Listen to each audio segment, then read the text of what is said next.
नमस्ते यहाँहरु सबैजनालाई स्वागत छ नेपाल अनलाइन स्कुलको युट्युब च्यानलमा र नेपाल एस्टुबिङ सहायक द्वितीयको रिटन एक्जाम जुन सेकेन्ड पेपर अन्तर्गत पढ्ने गर्छ इकोनोमिक्स टपिक र इकोनोमिक्स टपिक अन्तर्गतको विभिन्न च्याप्टरहरुमा चाहिँ हामी अध्ययन गर्ने क्रममा छौं। यसै क्रममा आज चाहिँ हामी यो भिडियोमा च्याप्टर नम्बर 4 को मोनेटरी एन्ड फिस्कल पोलिसी सँग रिलेटेड विषयवस्तुलाई पढ्ने छौं। त्यसैले अब आउनुहोस् आजको विषयवस्तुतर्फ लागौं। आज चाहिँ मौद्रिक नीति र वित्तीय नीतिहरु सम्बन्धी रहेको छ यो हाम्रो विषयवस्तु र भिडियो भनेको। त्यसैले आज हामी सुरुमा चाहिँ मौद्रिक नीति यानि कि मोनेटरी पोलिसी भनेको के हो भनेर बुझ्छौं। यससँग सम्बन्धित सम्पूर्ण विषयवस्तुहरु त्यसपछि फिस्कल पोलिसीलाई हेर्ने छौं है। फर्स्टमा चाहिँ हामी मोनेटरी पोलिसी यानि कि मौद्रिक नीति भनेको के हो भन्ने सम्बन्धमा पढ्न गइरहेका छौं। अब सुरुमा हामीले चाहिँ मौद्रिक नीति भनेको चाहिँ के हो भनेर बुझ्न जरुरी हुन्छ है। अब मौद्रिक नीतिले चाहिँ अब विभिन्न मौद्रिक उपकरणहरुको प्रयोगको माध्यमद्वारा चाहिँ मौद्रिक अधिकारीहरुद्वारा निर्दिष्ट गरिएका विविध लक्ष्यहरु प्राप्त गर्ने कोसिस गर्ने गर्दछ। त्यसकारणले अब साधारण भाषामा चाहिँ हामीले कसरी बुझ्न सक्छौं त मौद्रिक नीतिलाई भन्दा मौद्रिक अधिकारीले आफूद्वारा है निर्धारण गरेका निश्चित उद्देश्यहरु प्राप्त गर्नका लागि विभिन्न मौद्रिक उपकरणहरुको प्रयोगको माध्यमबाट मुद्राको परिमाण, उपलब्धता र लागतको व्यवस्थापन वा नियन्त्रण गर्नका लागि लिइने नीतिहरु नै के हो त मौद्रिक नीति हो अथवा लिइने नीतिहरुलाई नै मौद्रिक नीति भनिन्छ, मोनेटरी पोलिसी भनिन्छ है।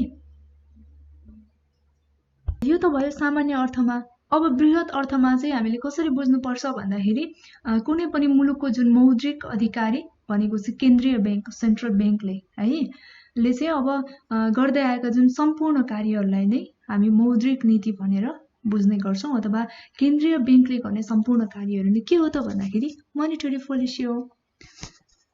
अब त्यसैगरी मौद्रिक नीतिको सम्बन्धमा यहाँ अर्को पोइन्टमा पनि रहेको छ। हेरौं यसलाई पनि। आर्थिक उद्देश्यहरु पूरा गर्नको लागि है त्यही कुरालाई यहाँ मैले लेखेकी छु। आर्थिक उद्देश्यहरु पूरा गर्नको लागि मौद्रिक अधिकारी भनेको चाहिँ हामीले भनिसकेका छौं केन्द्रीय बैंक है। यो केन्द्रीय बैंकद्वारा चाहिँ साख नियन्त्रण, त्यसपछि ब्याज दरमा नियन्त्रण र सार्वजनिक ऋणमा चाहिँ नियन्त्रण गर्ने केमा भन्दाखेरि एउटा साख नियन्त्रण भयो, अर्को भनेको ब्याज दरमा नियन्त्रण र सार्वजनिक ऋणमा चाहिँ नियन्त्रण गरी समग्र मुद्राको चाहिँ पूर्तिमाथि है नियन्त्रण राख्न अवलम्बन गरिने नीतिलाई नै के भनिन्छ मौद्रिक नीति भनिन्छ। यो पनि भयो मौद्रिक नीतिको सम्बन्धमा। हामीले यहाँ दुईवटा पोइन्टहरु हेरिसक्यौं र सामान्यतः मौद्रिक नीति भनेको के हो भन्ने सम्बन्धमा पनि बुझिसकेका छौं। अब यसरी मौद्रिक नीतिलाई बुझिसकेपछि रोजगारीको जुन अवसरमा वृद्धि गर्नु, मूल्य स्थिरतामा चाहिँ कायम गर्नु है अनि भुक्तान सन्तुलनहरु कायम गर्नु अनि उच्च आर्थिक वृद्धि दर सुनिश्चित गर्नु चाहिँ मौद्रिक नीतिको सर्वमान्य उद्देश्यहरु रहेको छ है। अब हामी मौद्रिक नीतिको उद्देश्यलाई हेर्ने छौं अबको क्रममा। यहाँ हामी 6 वटा उद्देश्यलाई चाहिँ हेर्ने छौं मौद्रिक नीतिको विशेष गरी। फर्स्टमा चाहिँ रहेको छ मूल्य तथा स्थिरता कायम गर्नु।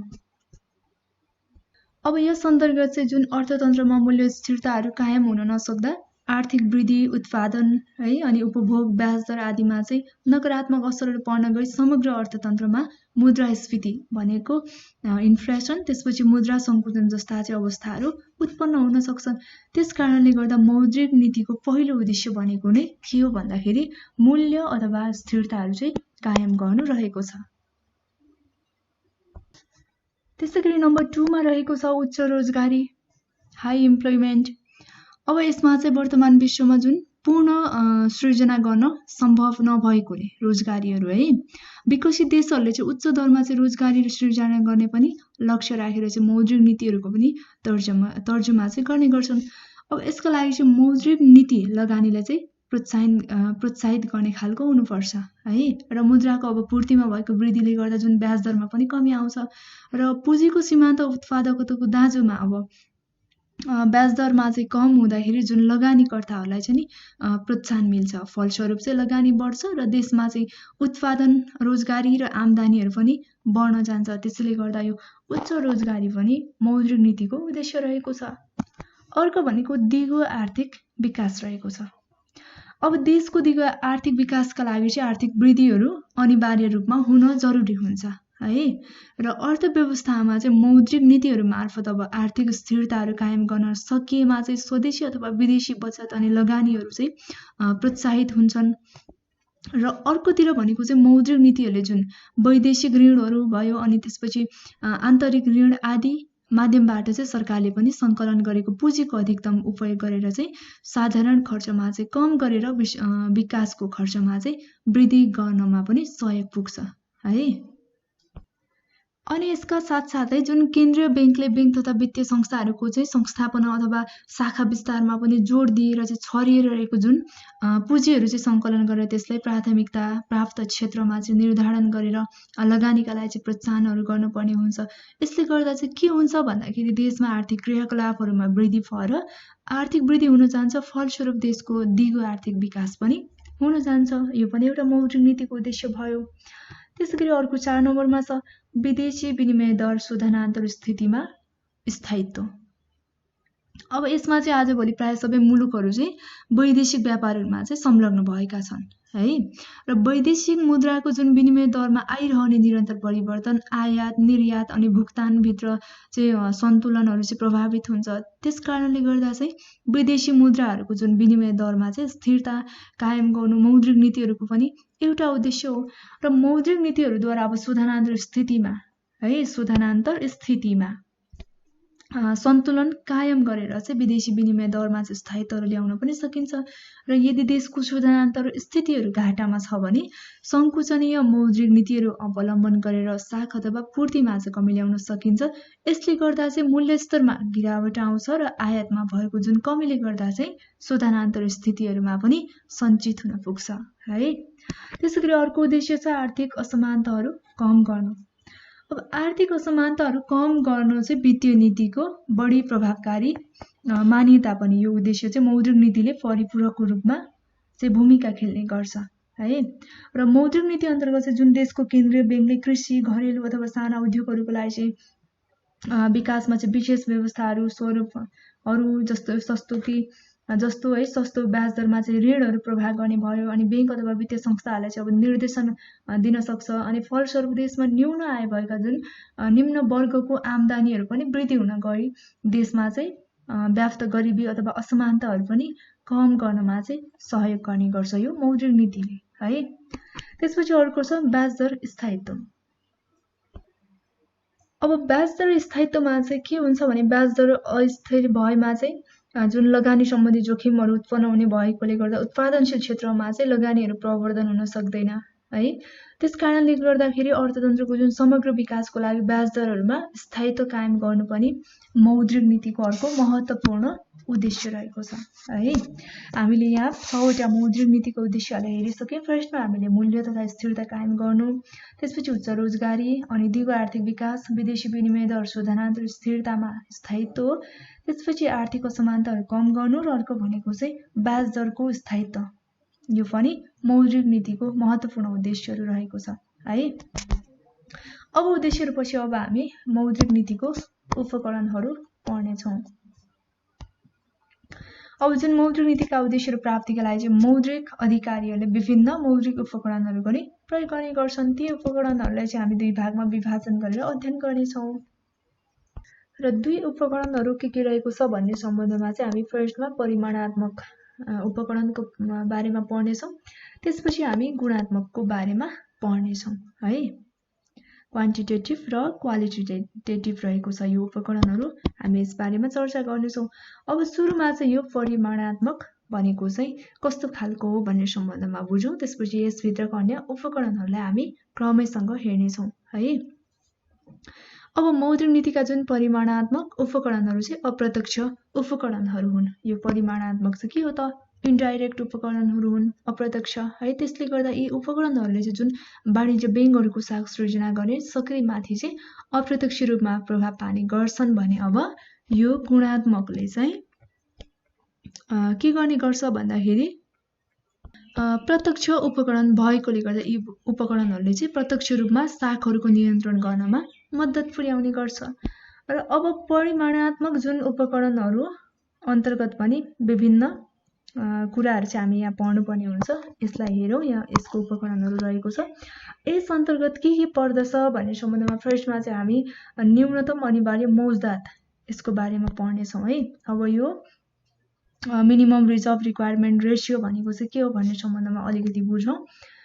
अब जुन वाणिज्य बैंकहरूले आफूले सङ्कलन गरेको निक्षेपको केही निश्चित प्रतिशत बराबरको रकम अथवा अन्य तरल सम्पत्ति अनिवार्य रूपमा चाहिँ केन्द्रीय बैंकमा राख्नुपर्ने हुन्छ, जसलाई चाहिँ जगेडा अनुपात अथवा रिजर्भ रेसियो भनेर भनिन्छ है। र वाणिज्य बैंकहरूले जुन अधिक शाखहरू सृजना गरेको अवस्थामा केन्द्रीय बैंकहरूले चाहिँ जगेडा अनुपातहरू वृद्धि गर्ने गर्छ, जसको फलस्वरूप के हुन्छ भन्दा वाणिज्य बैंकहरूले केन्द्रीय बैंकहरूमा चाहिँ धेरै रकम जगेडाको रूपमा चाहिँ राख्नुपर्ने र शाख सृजनामा चाहिँ कमी आउँछ, जसले गर्दा चाहिँ धेरै मात्रामा जगेडा रकमहरू राख्नुपर्ने हुन्छ, त्यसले गर्दा चाहिँ शाख सृजनामा चाहिँ कमी आउने गर्छ भने अर्कोतिर चाहिँ यदि बजारहरूमा जुन तरलताको अभावमा बैंकहरूले चाहिँ शाखहरू सृजना गर्नु परेको खण्डमा चाहिँ के हुन्छ, शाख सृजनामा कठिनाइ पनि भोग्नु परेमा चाहिँ यस्तो अनुपातहरू चाहिँ घटाइन्छ। फलस्वरूप वाणिज्य बैंकहरूले पनि जुन केन्द्रीय बैंकहरूमा चाहिँ जगेडाको रूपमा राख्नुपर्ने रकमहरू कम भएर चाहिँ वाणिज्य बैंकहरूले धेरै मात्रामा चाहिँ शाख सृजना गर्न सक्छ है। यो चाहिँ न्यूनतम अनिवार्य मौजदात भयो। अब यसपछि अर्को रहेको छ बट्टा कट्टा दर भनेको चाहिँ डिस्काउन्टिङ रेट। अब यसमा चाहिँ के हुन्छ भने केन्द्रीय बैंकहरूले जुन अन्य बैंक अथवा वित्तीय संस्थाहरूलाई ऋणहरू प्रदान गर्दा लिने ब्याज दरलाई चाहिँ बैंक रेट भनिन्छ है। यसलाई चाहिँ बैंक रेट अथवा बट्टा कट्टा दर पनि भनिन्छ है। र केन्द्रीय बैंकले अब अन्य बैंक अथवा वित्तीय संस्थाहरूलाई जुन आवश्यकता परेको समयमा चाहिँ उनीहरूसँग मौजदात रहेको सरकारी प्रतिभूति एवं जुन प्रथम श्रेणीका व्यापारिक बिलहरूको चाहिँ धितोमा त्यस्ता सेयर अथवा बिल्सहरूलाई चाहिँ पुनः बट्टा कट्टा भनेको चाहिँ रिडिस्काउन्ट गरेर ऋणहरू चाहिँ प्रदान गर्ने गर्छ है। र यसरी चाहिँ अब पुनः बट्टा कट्टा गर्दा लिइने दर नै के हो त भन्दाखेरि बैंक रेट अथवा बट्टा कट्टा दर हो। र बैंक दरलाई चाहिँ अब मौद्रिक नीतिको जुन अडानको सङ्केतको रूपमा अथवा मौद्रिक नीतिको कार्यदिशाको सङ्केतको रूपमा चाहिँ हेरिन्छ। यो भयो बट्टा कट्टा दर। अब यसपछि खुल्ला बजार कारोबार छ है। यो चाहिँ हामी पहिलो परिमाणात्मक उपकरणहरूको सम्बन्धमा हेरिरहेका छौँ। अब खुल्ला बजार कारोबार भनेको चाहिँ के हो भन्ने सम्बन्धमा सुरुमा हेरौँ। केन्द्रीय बैंकहरूले वित्तीय भनेको चाहिँ अब ट्रेजरी बिल भयो, त्यसपछि ट्रेजरी नोटहरूको चाहिँ खरिद बिक्रीमा संलग्न हुनुलाई चाहिँ के हो त भन्दाखेरि खुल्ला बजार कारोबार भनेको चाहिँ ओपन मार्केट अपरेसन भनिन्छ यसलाई चाहिँ है। यसमा चाहिँ के हुन्छ भने वित्तीय एजेन्टहरूको रूपमा चाहिँ जुन केन्द्रीय बैंकले सरकारहरूद्वारा निष्कासन गरिएका जुन ऋण पत्रहरूको चाहिँ खुल्ला बजारमा खरिद बिक्रीको व्यवस्था चाहिँ मिलाउँछ। र यसरी सरकारद्वारा निष्कासित गरिएका जुन ऋण पत्रहरूको केन्द्रीय बैंकले खुल्ला बजारमा कारोबारले चाहिँ वाणिज्य बैंकहरूको चाहिँ नगद कोष भनेको चाहिँ क्यास रिजर्भहरूमा चाहिँ सिधा असर पर्ने गर्छ। त्यसकारणले गर्दा मूल्य वृद्धिको समयमा है केन्द्रीय बैंकले खुल्ला बजारमा चाहिँ अब सरकारी ऋण पत्रहरूको बिक्री गर्छ भने तरलता अभाव एवं जुन मन्दीको समयमा बजारबाट त्यस्ता ऋण पत्रहरूको चाहिँ खरिद गर्ने गर्छ है। र अब नेपाल राष्ट्र बैंकले चाहिँ खुल्ला बजार जुन कारोबारलाई चाहिँ मौद्रिक नीतिको प्रमुख उपकरणको रूपमा लिएको छ। यो चाहिँ खुल्ला बजार कारोबार भयो। र अब यसपछि हामी नम्बर 2 मा चाहिँ गुणात्मक उपकरणहरू हेर्नेछौँ। के रहेको छ यसभित्र पनि अन्य उपकरणहरू रहेको छ। अब गुणात्मक उपकरणमा चाहिँ के हुन्छ भन्दाखेरि अब कुनै बैंक क्षेत्र अथवा उद्देश्य विशेषका लागि चाहिँ जुन शाखहरूको नियन्त्रण गर्नका लागि चाहिँ अब यसरी विभिन्न उपकरणहरूको चाहिँ प्रयोग गर्ने गरिन्छ। त्यसमा चाहिँ पहिलो नम्बरमा शाखको रासनिङ भनेको चाहिँ क्रेडिट रासनिङ रहेको छ। अब यो भनेको चाहिँ के हो त शाखको रासनिङ भनेको चाहिँ सुरुमा बुझौँ है। यसमा चाहिँ वाणिज्य बैंकहरूले जुन शाखहरू चाहिँ सृजना गर्ने त्यसपछि सीमा निर्धारण गर्ने केन्द्रीय बैंकको नीति नै के हो त क्रेडिट रासनिङ हो। यसलाई चाहिँ क्रेडिट रासनिङ भनिन्छ। यसमा चाहिँ अब केन्द्रीय बैंकले कुन कुन क्षेत्रमा चाहिँ कति शाखको प्रवाह गर्ने है, अनि कुन वाणिज्य बैंकहरूलाई कति परिमाणमा चाहिँ जुन शाखको सृजना गर्न दिने र कुन बैंकहरूलाई चाहिँ कुन क्षेत्रमा कति शाखहरू चाहिँ उपलब्ध गर्न लगाउने भन्ने कुरा चाहिँ तोकिएको हुन्छ यो शाखको रासनिङमा। त्यसपछि अर्को उपकरण रहेको छ नम्बर 2 मा आवश्यक सीमा निर्धारण। अब यसमा चाहिँ के हुन्छ भन्दाखेरि कुनै एक बैंक अथवा वित्तीय संस्थाले आफ्ना ग्राहकहरूलाई चाहिँ ऋणहरू प्रवाह गर्दा जुन राखिएको धितोको 100% मूल्य बराबरको चाहिँ कर्जा प्रवाह गर्दैनन् है। र उनीहरूले चाहिँ अब यसरी राखेको जुन धितोको वास्तविक मूल्यमा केही निश्चित प्रतिशत मार्जिन कटाएर चाहिँ बाँकी भएको रकम बराबरको मात्रै ऋणहरू चाहिँ उपलब्ध गराउने गर्छ। र यस्तो मार्जिनको निर्धारण चाहिँ जुन केन्द्रीय बैंकले गर्ने गर्छ। र अब यसरी कटाइएको जुन मार्जिनलाई नै आवश्यक सीमा निर्धारण भनिन्छ है। यो चाहिँ आवश्यक सीमा निर्धारण भयो। अब अर्को हेरौँ उपभोक्ता साखको नियमन छ। अब उपभोक्ता साखको नियमन अन्तर्गत चाहिँ जुन केन्द्रीय बैंकले आर्थिक स्थायित्वका लागि विशेष गरी चाहिँ टिकाउ र मूल्यवान उपभोगहरू जुन वस्तुहरूको चाहिँ मागमा नियन्त्रण गर्नका लागि हायर पर्चेस अथवा जुन इन्स्टलमेन्ट पर्चेसमा चाहिँ नियन्त्रण गर्ने गर्छ है। र उपभोक्ताहरूले चाहिँ अब वाणिज्य बैंकहरूले गाडी, त्यसपछि घर जग्गा, टिभी, रेफ्रिजरेटर जस्ता जुन टिकाउका वस्तुहरूको चाहिँ खरिदका लागि चाहिँ ऋणहरू उपलब्ध गराउने गर्छ। र उपभोक्ताहरूले पनि अब यस्ता वस्तुहरू उपभोग गर्दाखेरि चाहिँ त्यस्ता वस्तुहरूको जुन मूल्यको केही अंश चाहिँ तत्काल तिर्नुपर्ने हुन्छ र बाँकी अंशहरू जुन किस्ताबन्दीमा चाहिँ बिस्तारै तिर्दै जान्छन् है। र अब केन्द्रीय बैंकले तत्काल भुक्तानका लागि चाहिँ न्यूनतम रकम भनेको मिनिमम जुन डाउन पेमेन्ट अथवा किस्ता भुक्तानीको अवधि भनेको चाहिँ अब म्याचुरिटी पिरियडमा चाहिँ वृद्धि गरेर यस्तो किसिमको उपभोगमा चाहिँ नियन्त्रण गर्ने गर्छ। यो भयो उपभोक्ता साखको नियमन। अब अर्को रहेको छ नैतिक दबाव। अब यस अन्तर्गत जुन केन्द्रीय बैंकले वाणिज्य बैंकहरूलाई मौखिक रूपमा सल्लाह सुझाव एवं अनुरोधका लागि चाहिँ विभिन्न मौखिक माध्यमबाट चाहिँ आफ्ना मौद्रिक नीतिको पालनाका लागि चाहिँ नैतिक दबावहरू चाहिँ दिने गर्छ है। अब नेपाल राष्ट्र बैंकले हाल जुन उत्पादनमूलक क्षेत्रतर्फको कर्जाहरू खुम्चिँदै जानु र अनुत्पादक क्षेत्रतर्फको कर्जामा चाहिँ बढी लगानीको विस्तार हुँदै गएको अवस्थामा चाहिँ यस्तो प्रविधिको नियन्त्रण र तोकिएको जुन उत्पादनमूलक क्षेत्रमा कर्जा प्रवाहलाई चाहिँ सहज बनाउनु, पुनर्कर्जामा चाहिँ विस्तार गर्नुको अतिरिक्त दबाव भनेको चाहिँ यो मोरल यो नैतिक दबाव है मार्फत पनि के हुन्छ भन्दाखेरि कर्जा प्रवाहलाई चाहिँ निर्दिष्ट गर्ने नीतिहरू लिएको हुन्छ। त्यसैगरी अर्को छ प्रत्यक्ष कारबाही। यसमा चाहिँ अब के हुन्छ भने केन्द्रीय बैंकको जुन केन्द्रीय बैंकले वाणिज्य बैंकहरूलाई चाहिँ मौखिक रूपमा सल्लाह सुझाव एवं अनुरोधका माध्यमबाट चाहिँ आफ्नो मौद्रिक नीतिको पालनाका लागि चाहिँ नैतिक दबावहरू चाहिँ सृजना गर्छ, नैतिक दबावहरू दिइसक्छ है। र नेपाल राष्ट्र बैंकले चाहिँ के गर्छ त भन्दाखेरि प्रत्यक्ष रूपमा यदि अनुत्पादक क्षेत्रहरूमा लगानी भइरहेको छ, कर्जा प्रवाहहरू भइरहेको छ भने पनि त्यस्तो कार्यमा चाहिँ प्रत्यक्ष कारबाही अथवा नैतिक दबाव दिएर चाहिँ नियन्त्रण गर्ने गर्छ है। यो चाहिँ भयो हामीले पढेको भनेको गुणात्मक उपकरणहरूको बारेमा। अब यसपछि चाहिँ हामी नेपालको मौद्रिक नीतिका विशेषताहरू सम्बन्धमा पढ्नेछौँ। अब हामी यहाँ 5वटा पोइन्टहरुमा चाहिँ नेपालको जुन मौद्रिक नीतिको विशेषतालाई हेर्नेछौँ। फर्स्टमा चाहिँ के छ भन्दा सरकारी बजेटमा आबद्ध गरिएको छ नेपालको मौद्रिक नीति, एउटा विशेषता भयो। अर्को भनेको नेपाली रुपैयाँको भारतीय रुपैयाँसँग रहेको जुन स्थिर विनिमय दर प्रणालीलाई मौद्रिक चाहिँ अंकुशको रूपमा लिएको छ है।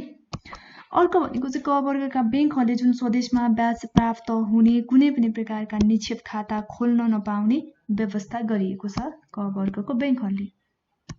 त्यसपछि अर्को छ उत्पादनशील क्षेत्रमा लगानी अभिवृद्धि गर्न कर्जा सीमा रहित जुन पुनर्कर्जा सुविधाहरू प्रदान गरिएको छ है। त्यसपछि भनेको विपन्न वर्गको उत्थान गरी गरिबी निवारणका लागि चाहिँ विपन्न कर्जा लगानीहरूलाई चाहिँ प्रोत्साहित गर्ने नीति पनि लिएको छ। यो सबै के भयो त भन्दाखेरि नेपालको मौद्रिक नीतिको विशेषताहरू है।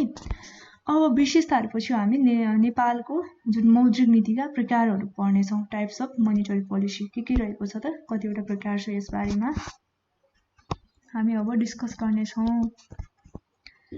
यसमा चाहिँ हामी फर्स्टमा चाहिँ विस्तार योग्य मौद्रिक नीति छ, त्यसपछि संकुचनीय मौद्रिक नीतिको बारेमा चाहिँ पढ्नेछौँ। अब विस्तार योग्य मौद्रिक नीति भनेर चाहिँ हामीले कसरी बुझ्ने भन्ने सम्बन्धमा हेरौँ। सुरुमा नम्बर 1 को यसको डेफिनेसन। मौद्रिक अधिकारीहरूले अर्थव्यवस्थामा जुन मुद्राको फुर्ती बढाउन अनुरक्षण गर्ने कारबाहीलाई नै विस्तार योग्य मौद्रिक नीति भनिन्छ। अब मुद्रा सङ्कुचन को चाहिँ अवस्थामा जुन लगानीहरूलाई प्रोत्साहित गरेर उत्पादन रोजगारीहरू बढाउन यस प्रकारको चाहिँ मौद्रिक नीतिहरू चाहिँ अवलम्बन गर्ने गरिन्छ। र मौद्रिक अधिकारले खुला बजारबाट चाहिँ अब ट्रेजरी बिलहरू खरिद गरेर ब्याङ्क दरहरू घटाएर अनि अनिवार्य नगद मौजातको अनुपात चाहिँ घटाएर अर्थतन्त्रमा मुद्राको पूर्ति बढाउन सक्छ। यो चाहिँ विस्तार योग्य मौद्रिक नीति है। अब यसपछि नम्बर 2 मा सङ्कुचनीय मौद्रिक नीति। अब यो भनेको के हो हेरौँ। सुरुमा अर्थव्यवस्थामा मुद्राको पूर्तिमा कमी ल्याउन मौद्रिक अधिकारले अनुसरण गर्ने काम कारबाहीलाई चाहिँ के भनिन्छ? सङ्कुचित मौद्रिक नीति भनिन्छ। अब यसमा चाहिँ हामीले के बुझ्नु पर्यो भन्दाखेरि विस्तार योग्य मौद्रिक नीति भनेको चाहिँ अर्थव्यवस्थामा जुन मुद्राको चाहिँ पूर्तिहरू बढाउन है, बढाउनु चाहिँ विस्तार योग्य मौद्रिक नीति भयो। अनि सङ्कुचनीय मौद्रिक नीति भनेको चाहिँ जुन के हो त भन्दाखेरि कमी ल्याउन है, मुद्राको पूर्तिमा चाहिँ कमी ल्याउन, यो चाहिँ सङ्कुचनीय भयो। अब यसमा चाहिँ देशमा जुन मुद्रास्फीतिको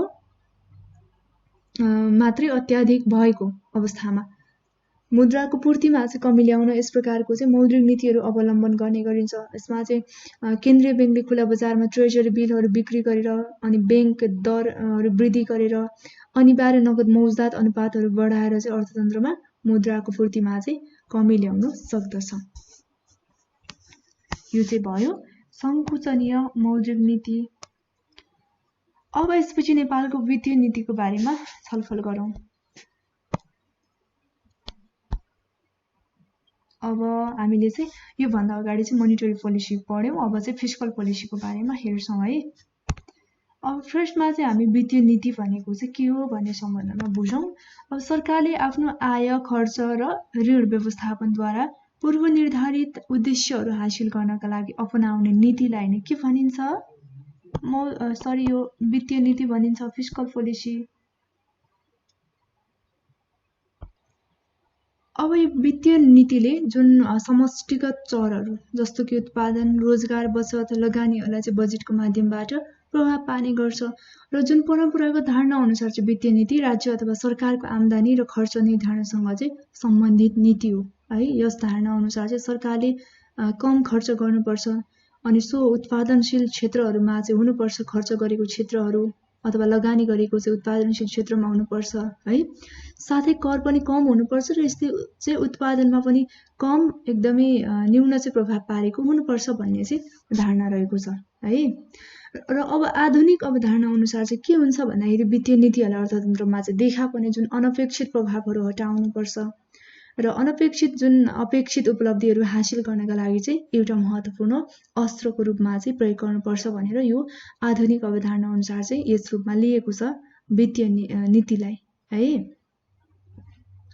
र अब सरकारले चाहिँ सार्वजनिक आय खर्च ऋणहरू आवश्यकता अनुसार चाहिँ परिवर्तन गरेर अर्थतन्त्रमा चाहिँ अपेक्षित जुन प्रभाव पर्ने र अनपेक्षित प्रभावहरूलाई चाहिँ हटाउने नीतिलाई चाहिँ वास्तवमा के भनिन्छ भन्दाखेरि वित्तीय नीति भनिन्छ। अर्थात् हामीले चाहिँ निर्दिष्ट आर्थिक उद्देश्यहरू पूरा गर्नको लागि जुन सार्वजनिक अधिकारी भनेको चाहिँ राज्य अथवा सरकारले चाहिँ सार्वजनिक खर्च, कर, ऋण जस्ता जुन उपकरणहरूको प्रयोग गर्ने नीति नै के हो त?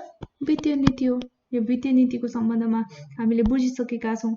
अब यसपछि चाहिँ वित्तीय नीतिका उद्देश्यहरू के रहेको छ यस सम्बन्धमा पनि चर्चा गरौँ।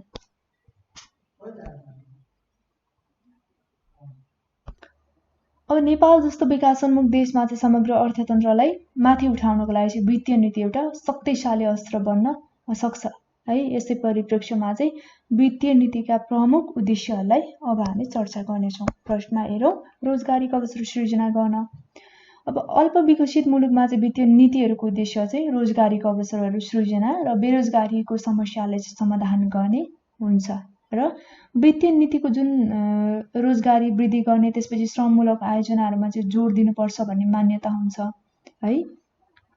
अनि यसका साथसाथै चाहिँ अब जनशक्तिहरूको विकासका लागि चाहिँ शिक्षा भयो, स्वास्थ्य, तालिम अथवा सडक, नहर अनि विद्युत उत्पादन, प्राकृतिक साधनहरूको उपयोग जस्ता विभिन्न क्षेत्रहरूमा लगानी गर्ने खालका आयोजनाहरूमा चाहिँ खर्च गर्नुपर्छ। र निजी क्षेत्रको जुन लगानी बढ्ने काममा चाहिँ अथवा बढ्ने क्रममा चाहिँ रोजगारीका अवसरहरू बढ्ने भएकोले वित्तीय नीतिले पनि निजी क्षेत्रको लगानीले चाहिँ प्रोत्साहन गर्न कर छुट त्यसपछि अनुदान सुविधायुक्त ऋण आदिलाई चाहिँ अपनाउन सक्छ उपायको रूपमा है।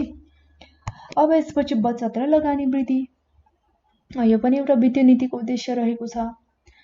अब वित्तीय नीतिले चाहिँ बचतहरू वृद्धि गर्नका साथै सहयोगीको भूमिका खेल्छ बचतहरूलाई चाहिँ वृद्धि गर्नको लागि है। यस्तै चाहिँ उपभोग खर्च घटाएर चाहिँ बचतमा वृद्धि गराउँछ। बचतलाई चाहिँ अब उत्पादनशील क्षेत्रमा लगानी गर्ने वातावरणहरू तयारी गर्छ। यसले चाहिँ सरकारले योजनाबद्ध लगानीको कार्यक्रमहरू बनाउने गर्छ र यसले अब निजी क्षेत्रलाई पनि उत्पादनशील क्षेत्रमा चाहिँ लगानी गर्नको लागि चाहिँ प्रोत्साहित पनि गर्ने गर्छ है। अब अर्को भनेको चाहिँ आर्थिक स्थायित्व छ। अब अल्प विकसित मुलुकहरूमा चाहिँ वित्तीय नीतिको उद्देश्य भनेको चाहिँ आर्थिक वृद्धि दर तथा विकास मात्र नभएर चाहिँ त्यसले आर्थिक स्थायित्व प्रदान गर्नु पनि एउटा महत्त्वपूर्ण उद्देश्य हो है। र अल्प विकसित मुलुकको जुन अर्थतन्त्रहरू कमजोर हुन्छ यसलाई चाहिँ आन्तरिक अथवा बाह्य कारणले सजिलै अस्थिर बनाइदिन पनि सक्छ। यी दुवै अवस्थाको प्रभावलाई चाहिँ जुन न्यून गर्नको लागि चाहिँ वित्तीय नीति सक्षम हुनुपर्छ है। अर्को छ आर्थिक वृद्धि र विकास। अब कुनै पनि देशको जुन वित्तीय नीतिको प्रमुख उद्देश्य आर्थिक वृद्धि र विकास गर्नु नै हो र देशको आर्थिक वृद्धि अथवा विकासलाई चाहिँ बचत लगानी पुँजी निर्माण आदिले चाहिँ प्रभाव पार्ने गर्छ। त्यसैले गर्दा सरकारले वित्तीय नीतिका जुन उपकरण अथवा न्यून वित्त परिचालनद्वारा चाहिँ देशमा उपलब्ध स्रोत साधनहरूको चाहिँ सदुपयोग गरेर पुँजी लगानीहरू चाहिँ बढाउनु पर्ने हुन्छ। त्यसैले गर्दा सरकारले करको दरमा छुट दिएर बचतलाई चाहिँ प्रोत्साहन गर्न सक्नुपर्छ है। अर्को छ सामाजिक तथा पूर्वाधार क्षेत्रमा लगानी वृद्धि गर्ने। अब यसमा चाहिँ के पर्छन् त कुन क्षेत्रहरू भन्दाखेरि शिक्षा स्वास्थ्य तालिमका क्षेत्रहरूमा चाहिँ लगानी बढाउनु पर्ने हुन्छ। यातायात सञ्चार अब विद्युत जस्ता क्षेत्रमा पनि ठुलो लगानीको चाहिँ आवश्यकता पर्छ र यी क्षेत्रहरूमा जुन गरिएको लगानीले ढिलो प्रतिफल दिन्छ र यस्ता क्षेत्रमा चाहिँ लगानी गर्नका लागि निजी क्षेत्रहरू चाहिँ आकर्षित हुँदैनन् ढिलो प्रतिफल दिने भएकोले। तर आर्थिक विकासका लागि चाहिँ के छ भन्दाखेरि एकदमै अपरिहार्य रहेको छ है। त्यसैगरी राष्ट्रिय आयको पुनर्वितरण। अब अल्प विकसित मुलुकहरूमा चाहिँ धेरै व्यक्तिहरूका हातमा उत्पादनका साधनहरू चाहिँ हुँदैनन् है र जुन आम्दानीको ठुलो हिस्सा उनीहरूमा नै सीमित हुन्छ र यसले चाहिँ आयको असमानता पनि बढाउँछ र आयको असमान वितरणले जुन सामाजिक आर्थिक अथवा राजनैतिक अस्थिरताहरू पनि बढाउँछ। यस्तो अवस्थामा चाहिँ यस्तो अवस्थाहरू सृजना हुन नदिनको लागि चाहिँ सरकारले उपयुक्त वित्तीय नीतिहरू चाहिँ अवलम्बन गरेर धन र आयको पुनर्वितरण गर्नको लागि चाहिँ सहयोग गर्नुपर्छ। यो भयो राष्ट्रिय आयको पुनर्वितरण र यो चाहिँ भनेको हामीले वित्तीय नीतिका उद्देश्यहरू हेरिसकेका छौँ है। अब यसपछि वित्तीय नीतिको उपकरणहरू हेरौँ के रहेको छ। वित्तीय नीतिको उपकरणहरू फर्स्टमा हामी बजेटको बारेमा चर्चा गर्नेछौँ। त्यसपछि कर प्रणाली छ, सरकारी खर्च, सार्वजनिक ऋण र सार्वजनिक कार्य, यी वस्तुहरूमा चाहिँ चर्चा गर्नेछौँ। अब फर्स्टमा चाहिँ हामी बजेटको बारेमा चर्चा गरौँ। अब बजेट भन्ने बित्तिकै यो चाहिँ वित्तीय नीतिको एउटा प्रमुख उपकरण हो है र अब बजेट सरकारको आय व्ययको एउटा दस्तावेज पनि हो जसमा चाहिँ कुनै निश्चित अवधिका लागि सरकारी नीति तथा कार्यक्रमहरू पनि हुने गर्छ र बजेट भनेको चाहिँ आर्थिक सामाजिक विकास र जुन साधनको परिचालन गर्ने एउटा उपयुक्त सरकारी उपकरण हो है। र देशमा कुन किसिमको बजेटहरू ल्याउने भन्ने कुरा चाहिँ अब देशको अर्थतन्त्र र देशमा चाहिँ उपलब्ध साधन स्रोतमा चाहिँ भर पर्ने हुन्छ। अब साधारणतया चाहिँ देशमा मुद्रास्फीति अथवा समुन्नतिको अवस्था छ भने चाहिँ बजेटलाई चाहिँ उपयुक्त मान्न सकिन्छ र त्यसको चाहिँ ठिक विपरीत यदि देशमा मन्दी अथवा मुद्रा सङ्कुचनको अवस्था विद्यमान छ भने चाहिँ घाटा बजेट चाहिँ ल्याउनु उपयुक्त हुन्छ। यो भयो बजेटको बारेमा जानकारी। अब यसपछि कर प्रणाली।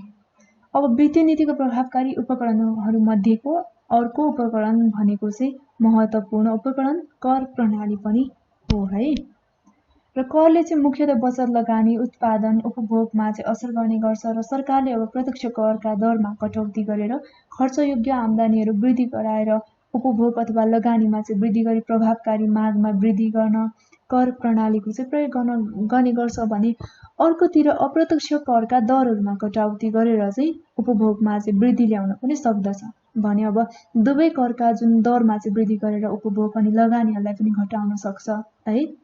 अनि सरकारले अब मुद्रास्फीतिको समयमा करका आधारहरू त्यसपछि दरहरू वृद्धि गर्ने खालको जुन कर नीतिहरू अवलम्बन गर्नुपर्छ भने मुद्रा सङ्कुचनको अवस्थामा चाहिँ करका आधार र कर दरहरू चाहिँ कम गर्नु अथवा कर छुटहरू दिने कर नीतिहरू चाहिँ अवलम्बन गर्नु उपयुक्त हुन्छ। यो चाहिँ कर प्रणाली भयो। अब यसपछि सरकारी खर्च। अब वित्तीय नीतिको अर्को महत्त्वपूर्ण उपकरण भनेको चाहिँ सरकारी खर्च हो। यसले चाहिँ अब सरकारले विभिन्न माध्यमहरूद्वारा गर्ने खर्चहरू चाहिँ पर्दछन् है। अब सरकारले गर्ने खर्चमा चाहिँ अर्थव्यवस्थामा पार्ने समग्र असर सरकारले चाहिँ गर्ने खर्चका लागि चाहिँ वित्तीय व्यवस्थापनहरू चाहिँ गरेको हुन्छ र सरकारले जुन खर्चको प्रभावकारिता कति छ भन्ने कुरामा पनि भर पर्छ सरकारले गर्ने खर्चमा है। र अब सरकारले चाहिँ अर्थतन्त्रको जुन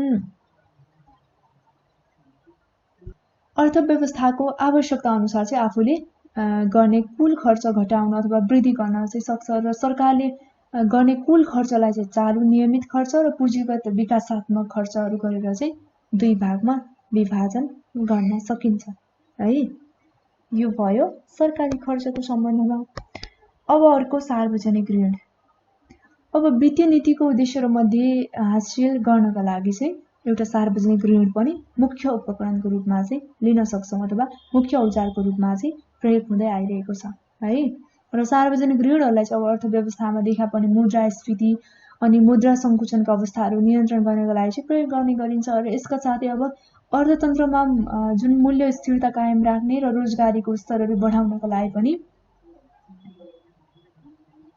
यो उपकरणको चाहिँ प्रयोग गर्ने गरिन्छ। यसका साथसाथै अब सार्वजनिक ऋण अनि आन्तरिक ऋण जुन बाह्य ऋण गरेर चाहिँ दुई माध्यमहरूबाट चाहिँ उठाउन सकिन्छ। जुन सरकारले घाटा बजेटहरू पुरा गर्नका लागि चाहिँ सार्वजनिक ऋणहरूको चाहिँ उपयोग गर्न सक्दछ है। अर्को भनेको चाहिँ सार्वजनिक कार्य अन्तर्गत चाहिँ अब सडक भयो, विद्युत अनि विद्यालय, हवाई मैदान है, हस्पिटल आदिमा चाहिँ गरेको लगानी भन्ने बुझिन्छ। अब यस्ता कार्यहरूबाट जुन सरकारसँग रहेको मुद्रा सर्वसाधारण जनताको हातसम्म हस्तान्तरित हुन जान्छ र फलस्वरूप चाहिँ जुन जनताको आम्दानी वृद्धि हुन्छ, वस्तु अथवा सेवाहरूको उपभोगको मागहरू बढ्न जान्छ र यो उपकरण पनि आर्थिक मन्दीको समयमा चाहिँ प्रयोग गर्ने गरिन्छ है। र यो भयो वित्तीय नीतिका उपकरणहरू। र यो सँगसँगै च्याप्टर नम्बर 4 को जुन मोनिटरी एन्ड फिस्कल पोलिसी टाइटलबाट चाहिँ हामीले छलफल गरिसकेका छौँ र आजको भिडियो यति नै। अर्को भिडियोमा अर्को टपिकको साथमा उपस्थित हुनेछु। तपाईँ सम्पूर्णलाई धेरै धेरै धन्यवाद। हवस् त, नमस्ते।